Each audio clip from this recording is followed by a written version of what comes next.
It's the week ending Saturday the 14th of April, and this is The Week Unwrapped. In the past 7 days, we've seen President Trump threatening airstrikes on Syria, Mark Zuckerberg getting a grilling by the US Senate, and a baby born in China 4 years after their parents had died.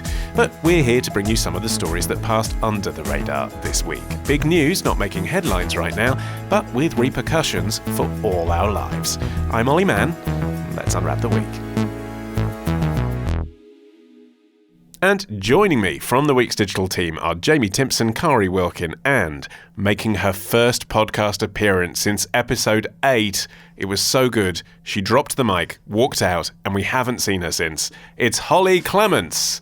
Welcome back, Hollie. Thank you. Yeah, you've been doing other things. I'm very busy. Not journalistic things, mummy things. And you're starting the show this week. What do you think this week should be remembered for? This week, there is a new style of parenting on the rise. All right, everybody, welcome to You Better Listen to Your Dad 2018.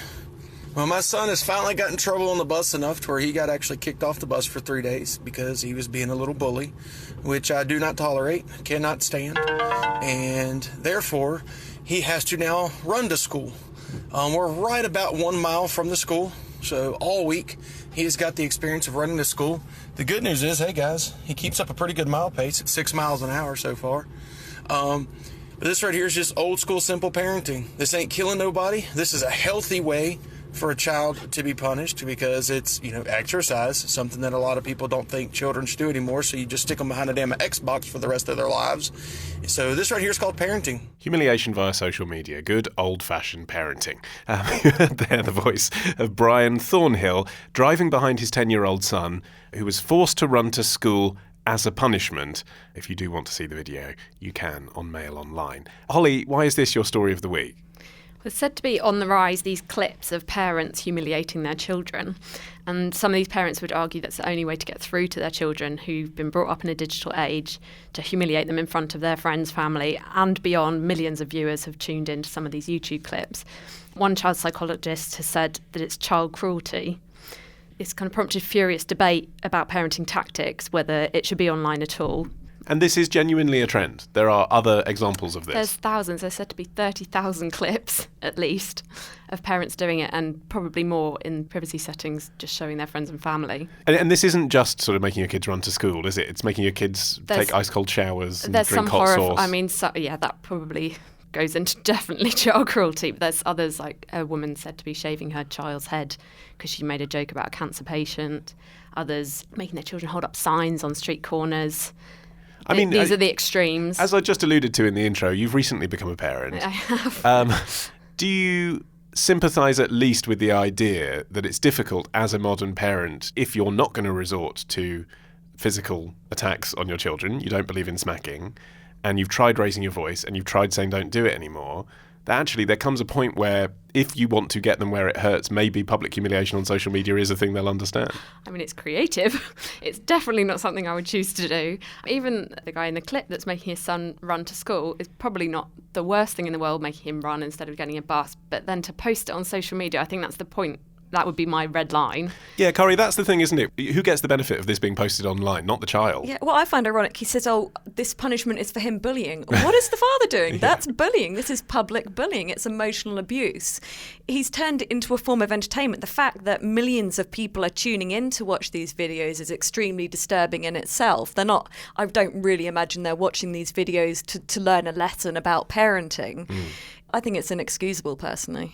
And we've talked before on this podcast, haven't we, Jamie, about videos on YouTube which ended up infiltrating the children's app, and there was some controversy about that, in which children are in some way harmed or, they burst into tears or something, actually being videos that attract paedophiles and people who are interested in that sort of material.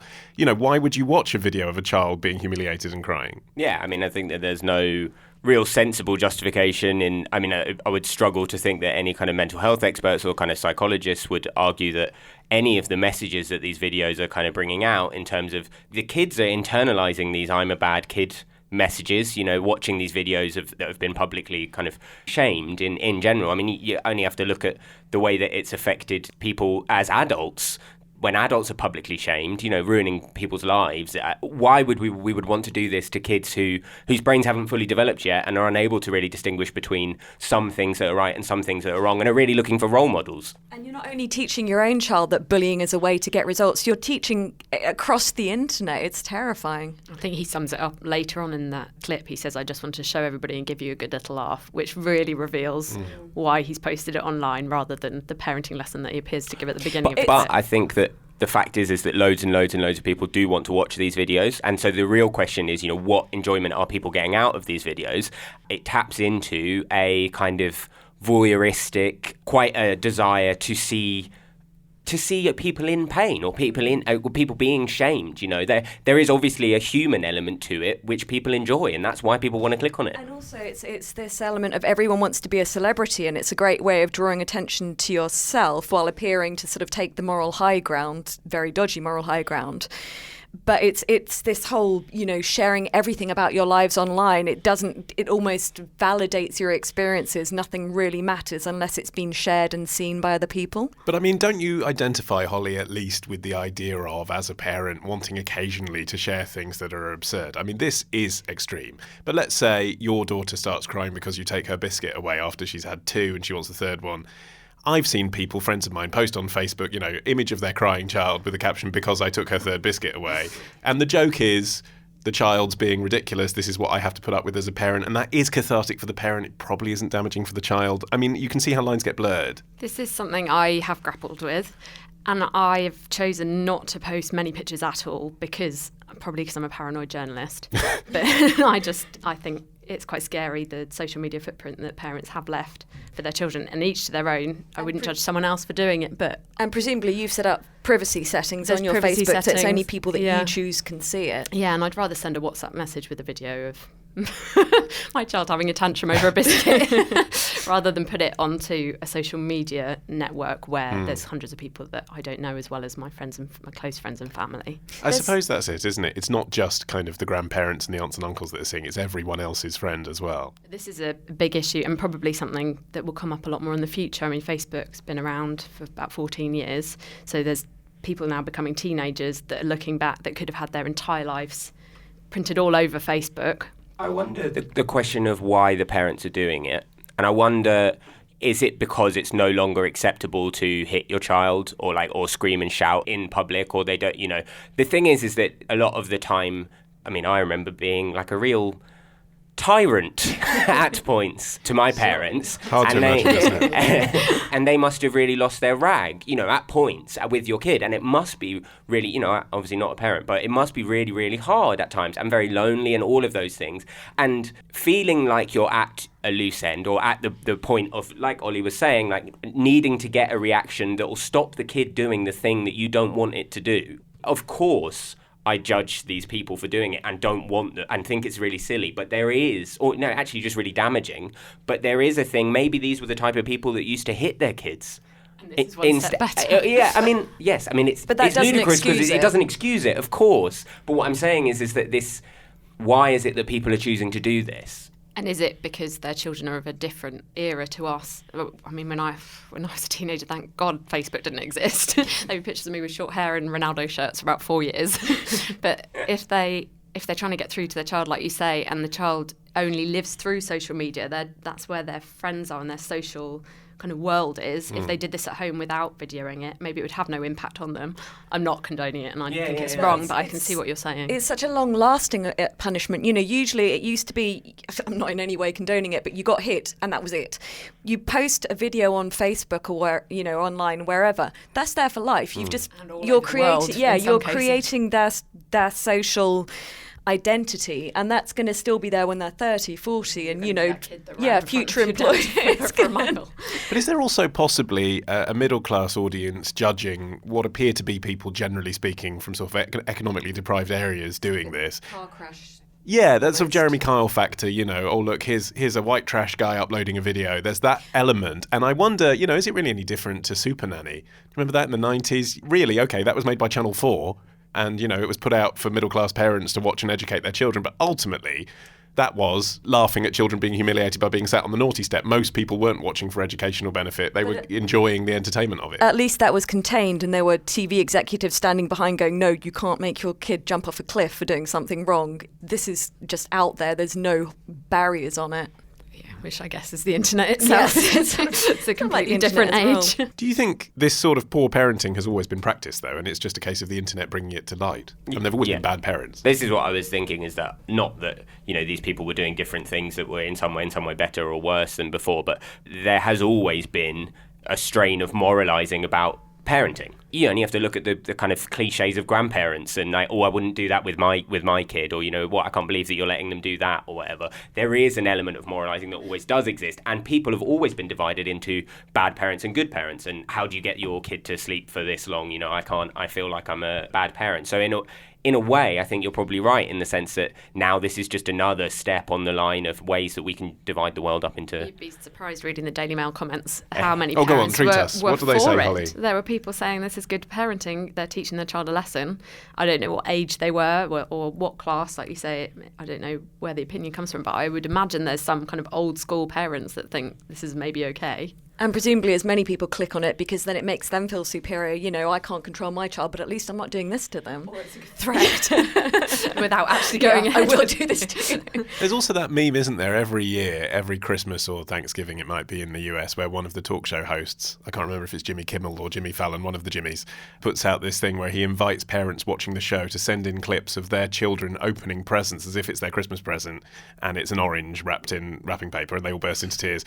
And that is put to music, and millions of people watch that. Thing is hilarious. There's the Halloween one as well, where the parents tell their kids that they've eaten all of their chocolate. That's the one. And they're trying to get them to believe that their parents have eaten all their chocolates, and they start crying, or they say, I hate you, or something, and people watch it. And it is quite funny. I mean, it is quite funny. I watched a video recently that I honestly would highly recommend. It's not on this it's not on this level, but basically the kid is they're trying to get the kid to eat vegetables, and so they get the pizza, and the baby's only a year and a half or something, and the kid's eyes are pizza as it comes towards him, and then they swap it out for the vegetable at the last minute, and the kid's face goes really shocked and shocked that it had been fooled again.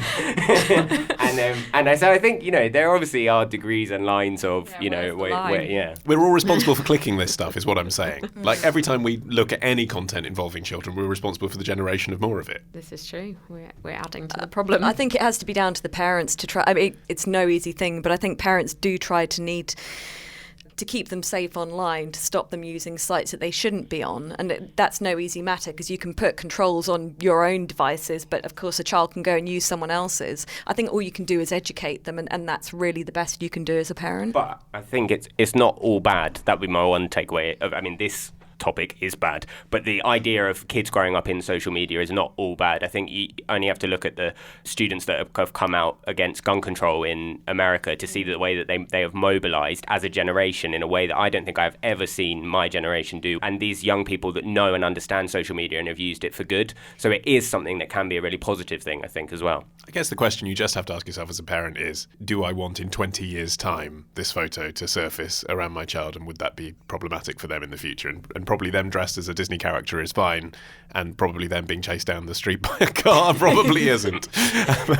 Seems straightforward, actually, when you think about it. Kari, you're next. What's your story of the week? Should we have a cow about the Simpsons a poo?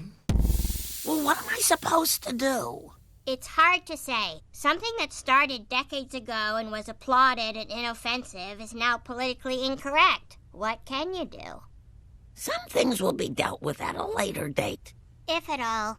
That was from the latest episode of The Simpsons, which aired on Sunday on Fox in the US. And Kari, on first reading of this sequence, Marge and Lisa were talking about an old children's book, The Princess in the Garden. It seems to be mocking the secret garden, which turned out to be more offensive than Marge had remembered. And then in the plot of the show, they go back through the story and try and make it more politically correct. But really, viewers are saying they're talking about themselves. They're talking about The Simpsons here. Why? There's been a long-running debate about Apu, the Asian character who runs the Quickie Mart. A lot of people for years have been saying that he's an offensive character, that he's fueling stereotypes about people of South Asian descent. And there was actually a documentary released last autumn by the Indian-American stand-up comic Kari Kondabolu, called The Problem with Apu, which criticised the character as an example of sort of widespread stereotyping of South Asians on TV. And so what are those stereotypes? So he runs a newsagent, he's got loads of kids. Well, basically, Konda Bolu said that he reflected how America views us, servile, devious and goofy. Thank you, sir, come again. That's his catchphrase. It's that sort of civility and just focus on running his shop with no other sort of ambition. Except, I mean, I've been watching The Simpsons pretty much all my life, and Apu is a rounded character that starts as a stereotype, I would say. And actually, if I was looking at stereotypes in The Simpsons, I mean, if you think about groundskeeper Willie, I mean, he's a stereotype Scotsman who doesn't have any depth. The show is full of stereotypes. That's the whole point. And this recent clip that's just been aired, it's been criticised as toothless. Critics are pointing to the irony of it being this line being delivered by Lisa as well, who's usually the voice of progressive thought on the show.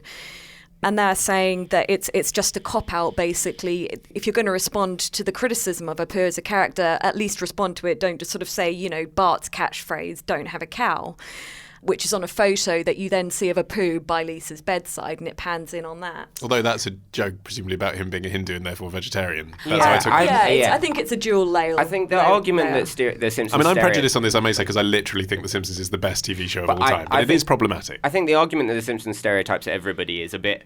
It kind of assumes that everyone is treated equally in society, exactly. And it kind of looks and doesn't assess the ground. You know, coming up with the idea of, like, as you were saying, groundskeeper Willie. Fortunately for Scottish people, they're not an oppressed minority in America, and the main representation of Asian people on television in 1989 when The Simpsons started was Apu. And the way it kind of brings together all of the, you know, all three nations, you know, like Bangladeshi, Indian, Pakistani, and brings them all together as if they're one type of South Asian stereotype, is just...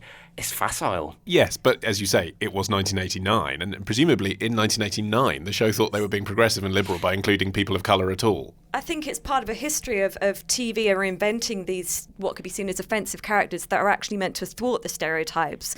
But you could argue that it then just becomes a different, softer kind of racist stereotype. And Holly, how much of the problem with Apu do you think comes down to the fact that he's played by a white man? I was about to say that. I think that is a big problem. And also the fact that it's still running. I think if it had just been made in the 90s, late 80s, it wouldn't be such an issue. A bit like Friends is now being seen as homophobic, but it was of its time, is the argument. But the fact that it's still going and they haven't made any decision to make it, give him a wider character rather than just a stereotype. They haven't evolved him, which they could have done. Or introduce more characters of When you say they Asian haven't origin. evolved him, Well, what does that... I think he All does his have home a life. storylines are very much part of a stereotype, like arranged So he's marriage. a family man, yeah, okay, and he works in the Quickie Mart. But if you took that away from him, that would be denying the last 20 years of his character as well. That is a problem as well. Do you get rid of I don't him? I think you just retire the character. You kill the only Asian character in the No, Simpsons. I think you bring in Asian characters played by Asian actors. It's not hard. It's like people do it in EastEnders all the time. I have really mixed feelings about this because they've got a white actor, a white Jewish guy playing him, Hank Azaria, but then you could say that's part of the joke, that it's so clearly not what an Asian person sounds like, that it would be more offensive in a way if it were an Asian person doing an exaggerated, untrue accent. And is so I that have very comedy mixed feelings about that. funny anymore is the other question in 2018. I think you could keep his character and evolve him. You know, Homer always worked at the power plant, but he's had loads of other jobs. It would be easy enough, you know, Apu could maybe become the first Asian origin president of the US. I mean, you know, The Simpsons can go anywhere. Sure, but he's still going to have that voice. It does feel like a bit of a cop-out. He's still going to have that voice. Yes, the voice he's got, but you could then put it behind someone who's very powerful and achieving amazing things rather than just running the Quickie Mart. It's punching down in a way, which I think comedy should never do. The base tenet of comedy should always be at least sideways or to punch up. Like, I think the thing is that basically what you're doing is saying, oh, these people talk funny and they run a shop and you know that and the people who are laughing at Apu are not laughing at his kind of evolved character. They're saying, please come again in that accent and thinking that it's funny to say that to South Asians in America, and you're just thinking, God, this is such this is part of the problem. That's the thing. The Simpsons started out as a real anti-establishment show, and it is quite a unique example in the sense that it's, you know, such a long-running show. It's now in its 29th season. But it started out as very much sort of, you know, taking on the establishment, and it's actually slid into being that. I think Family Guy sometimes risks going into that territory where you think you're laughing at racists, but maybe it's a racist you're joke. finding it funny. Yeah, it's hard to know where the line is. Like, are you laughing, like you say, about a white man pretending to be an Asian man? It's so over the top that it's clearly a joke. Or are you just laughing at the actual stereotype, which makes you puts you in an uncomfortable position? I genuinely, as a Simpsons viewer, don't think you're doing either of those things when you're watching Apu. I genuinely think he's a character of depth. I don't watch it and think, oh, he's a white man voicing him and he sounds ridiculous. Maybe that is a problem. But you're not South Asian I'm watching man him as a being bullied character. over You're not a South Asian viewer of The Simpsons, so Okay. how can you say what if someone says that the something's only offensive Jewish character in and The you- Simpsons is Krusty, and I don't watch that and think, oh well, he's not representing me. I think he's Krusty. But your experience is nothing the same as South Asians. Like absolutely no similarities between your experience and a South Asian viewer. But you can't tell people what's offensive and what's not. I'm not telling people to be offensive or not. Holly just put out two ways that I could possibly be interpreting Apu, and what I'm saying is, as a viewer, and I think most viewers, you're just simply not thinking about those things at all. I'm not saying that's not a problem. Maybe you're not, but in this... So unconscious prejudice may be a problem, but then is the way to deal with that on screen removing Apu, or, I think going forward, making more shows, that's the issue. I think if it was just in a little box and it had already been made, it's harder to judge because that's the way it goes. You can't go back and kind of I want to say whitewash, but that's the wrong word. But going forward to make it into a new show, I think there are ways around it rather than just dismissing it, which is exactly what The Simpsons have done in that episode. It's interesting with shows such as Will and Grace and Roseanne coming back as well, how they're dealing with things that when they first came out were offensive, and how they're now dealing with it. And also how they're dealing with reruns of shows such as Only Fools and Horses, which the BBC... Well, they're not screening them, are they? That's how they're dealing with that. Well, no, the BBC have actually edited out sort of scenes of casual racism, whereas Netflix recently screened them unedited and got a flood of complaints. And should we be editing the past, or is tackling racism one thing, whereas pretending racism never happened is a completely different thing?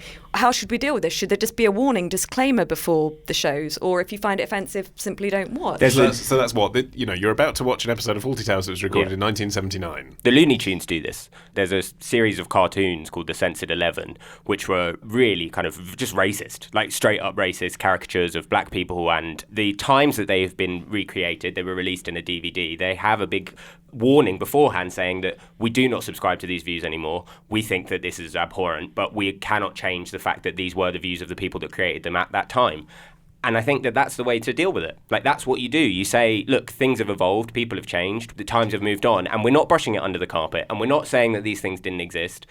But I think that's what The Simpsons was clumsily trying to do when it had Marge rewrite the book. It is offensive, but they're making the point you can't rewrite it because that's what it is, and you just negate what it was completely. I think where they then got wrong was just to sort of go, meh, whereas they should have tackled the issue. Yeah. I think, like you say, they've always been anti-establishment, and that just put them firmly in the past, whereas I think a younger generation would be quite surprised at how they deal with stereotypes. It's probably not a kind of comedy that young people would deal with now, whereas in the 80s and 90s it was quite common. It's also the fact that it's a cartoon, isn't it? And unlike Family Guy, which was clearly delineated for kind of adult entertainment right from the beginning, The Simpsons is something that 10-year-olds used to watch in the 90s. Maybe it's aimed at teenagers more now than 10-year-olds, but nonetheless, parents will sit their kids in front of an old episode of The Simpsons, and so the problem propagates itself again.